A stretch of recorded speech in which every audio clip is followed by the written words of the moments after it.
The wind tore across the plains like a living thing, stripping heat from bone, turning breath to icy mist before it could even warm the air. Alara huddled deeper into her threadbare shawl, the brittle fabric offering little defense against the biting cold. She watched the small, struggling encampment below the rise, a cluster of lodges clinging to the frozen earth, huddled together against the vast, indifferent sky. Smoke plumed weakly from a few vents, thin fingers reaching for a sun that seemed to have abandoned the world. Despair was a constant companion here, a heavy cloak woven from hunger, cold, and the quiet ache of loss that permeated the air like the scent of damp earth and wood smoke. She was an outsider, adrift, the edges of her life frayed and snapping like the camp banners in the gale. Her own small fire had died hours ago. There was little fuel to spare, and less strength to seek it. Her eyes, raw from wind and unshed tears, scanned the lodges. She knew the sickness was there, a creeping shadow taking the old and the young alike. She had seen the signs, heard the shallow coughs carried on the wind, witnessed the still forms carried out under shrouds of tanned hide. Fear was a cold knot in her gut, twisting with the gnawing emptiness of hunger. Life felt pared down to its most brutal essentials, the desperate need for warmth, for sustenance, for a reprieve from the relentless elements.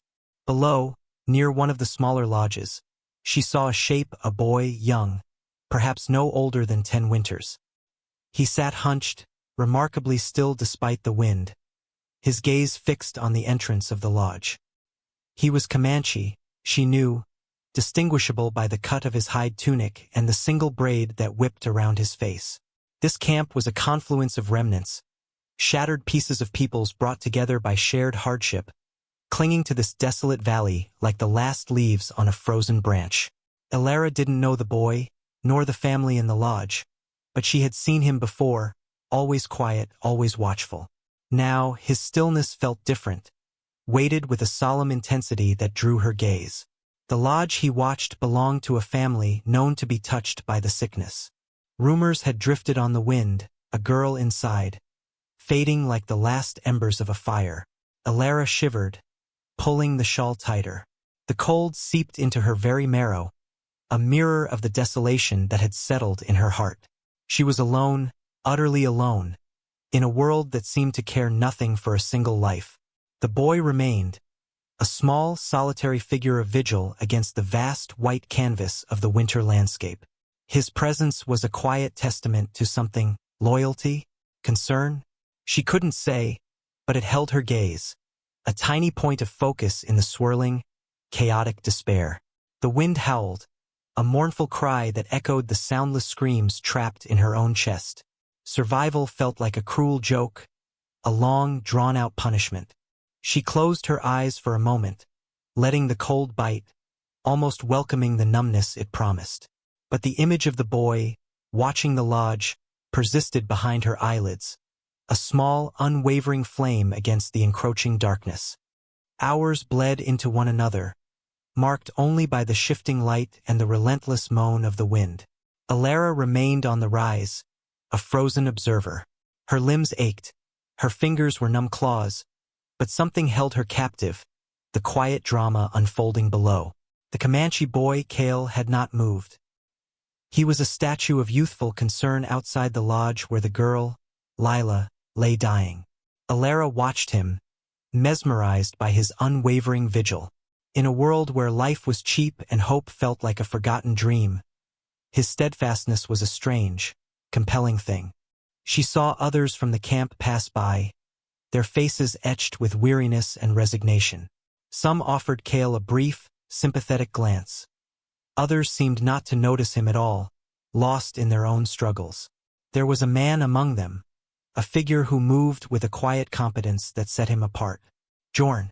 Like Alara, he seemed to exist on the fringes, a solitary hunter or scout who occasionally sought the tenuous shelter of the camp.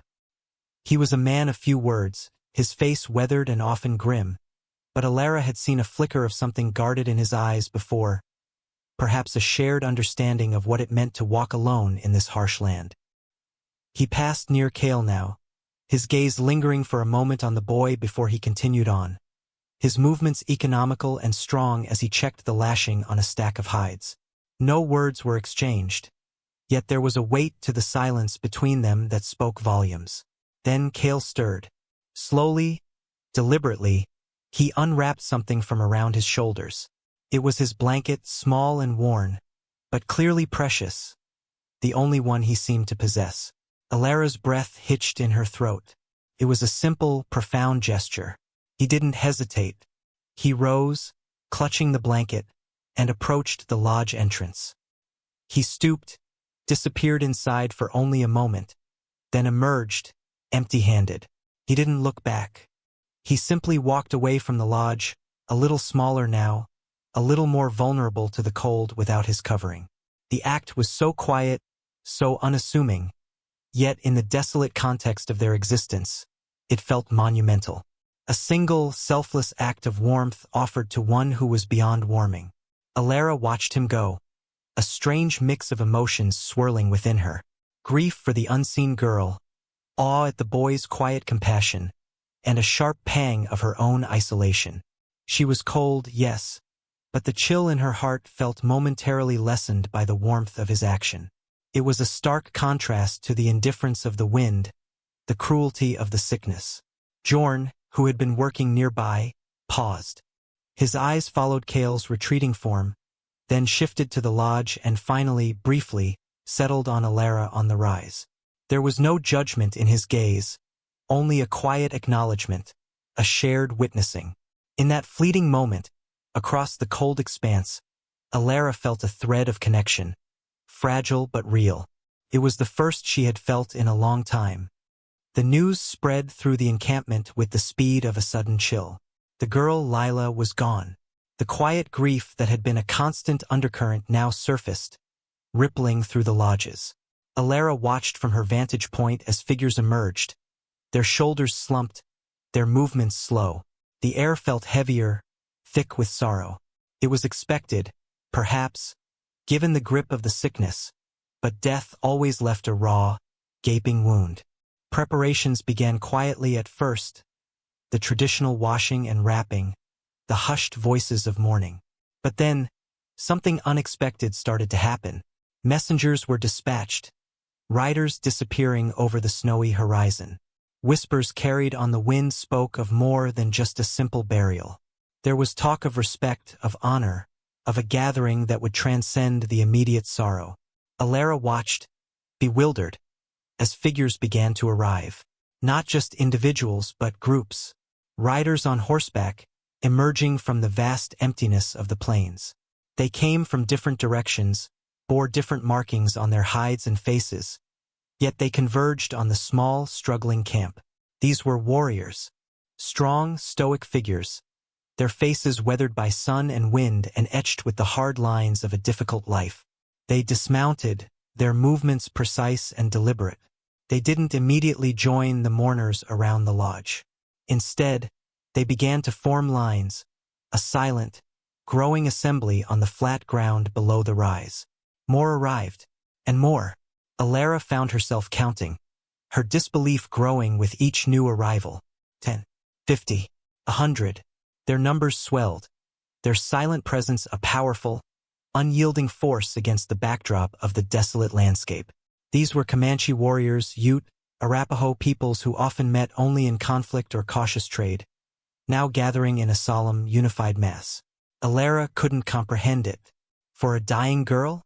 It seemed impossible. She thought of the boy, Cale, and his simple blanket. Had that single, selfless act resonated so deeply? Had it become a symbol of something larger, of shared humanity in inhuman times, of compassion that transcended tribal lines in the face of a common enemy, be it sickness or the encroaching threats from the east? She saw Jorn standing among the observers, his arms crossed, his gaze fixed on the growing ranks of warriors. There was a profound stillness about him, a silent acknowledgement of the moment's gravity. He looked towards Alara then, a brief, steady look that seemed to say, "Look, witness this." The sheer scale of the gathering was overwhelming. In this forgotten corner of the world, amidst hardship and loss, something extraordinary was unfolding. A powerful, collective statement of respect and dignity in the face of death. 200 warriors, lined up in silent tribute. It was a sight Alara knew she would never forget, a stark contrast to the solitary despair that had been her only companion. The warriors stood in perfect, silent lines, a formidable and moving tableau against the stark white and brown of the winter landscape. 200 strong, their faces turned towards the humble lodge where the girl, Lila, lay. The wind had softened slightly, a quiet sigh compared to the earlier gale, as if nature itself held its breath. The air was thick with unspoken respect, a palpable weight that settled over the encampment. Alara watched, tears tracing cold paths down her cheeks, no longer from despair, but from a profound, aching emotion she couldn't name. It was the dignity of it all. The sheer scale of honor bestowed upon a girl who had died quietly in a forgotten camp, warmed in her final moments by a boy's simple blanket. That blanket, it was not seen now, but its presence was felt, a powerful symbol that had seemingly drawn these disparate warriors together. It spoke of a truth deeper than tribal rivalries or the struggle for survival, a truth about compassion, about the inherent worth of a human life, however brief or fragile. Alara thought of her own life, the pain, the loss, the feeling of being utterly insignificant. In the face of such overwhelming, collective respect for a single lost life, her own feelings of worthlessness began to recede, like the morning mist burned off by the sun. If a simple act of kindness could evoke such a powerful response, if a dying child could be mourned and honored by so many, then perhaps no life was truly insignificant. Perhaps dignity was not something granted by circumstance, but something inherent, something that could be acknowledged and celebrated even in the bleakest of times. She saw Kale standing near the front of the silent assembly, small amidst the tall figures of the warriors, his face solemn. He was not just a boy who had given away his blanket. He was the catalyst for this moment, the embodiment of the simple goodness that had brought forth this wave of respect. Jorn stood slightly apart, near Alara's position on the rise. Their eyes met again, a long, steady look that bypassed words. There was understanding there, a shared recognition of the profound human experience unfolding before them. It was a silent acknowledgement of the hardship they faced, yes, but also of the capacity for grace and connection that existed alongside the suffering. Alara felt something shift within her. The cold was still biting, the future still uncertain, but the crushing weight of despair had lifted. She was still an outsider, still alone, but she felt a part of something larger than herself, a witness to the enduring power of compassion and the quiet strength of a community, however fragmented, coming together to honor a life. The funeral procession, if it could be called that, was simple, the girl's body carried out, treated with utmost reverence, placed in its final resting place as the warriors stood guard, silent and still. As the last rites were performed, a low, resonant chant began, a sound that seemed to rise from the earth itself, a mournful yet powerful tribute that echoed across the plains. It was the sound of resilience, of enduring spirit, of life acknowledging death with dignity. Alara listened, tears drying on her cheeks, replaced by a resolve she hadn't known she possessed. The cold had not left, but it no longer felt like an enemy determined to extinguish her. It was simply the world, and she would face it. She would endure, like the warriors standing silent guard, like the boy who had given his blanket, like the spirit of the girl they honored. She would find her strength in the face of the storm.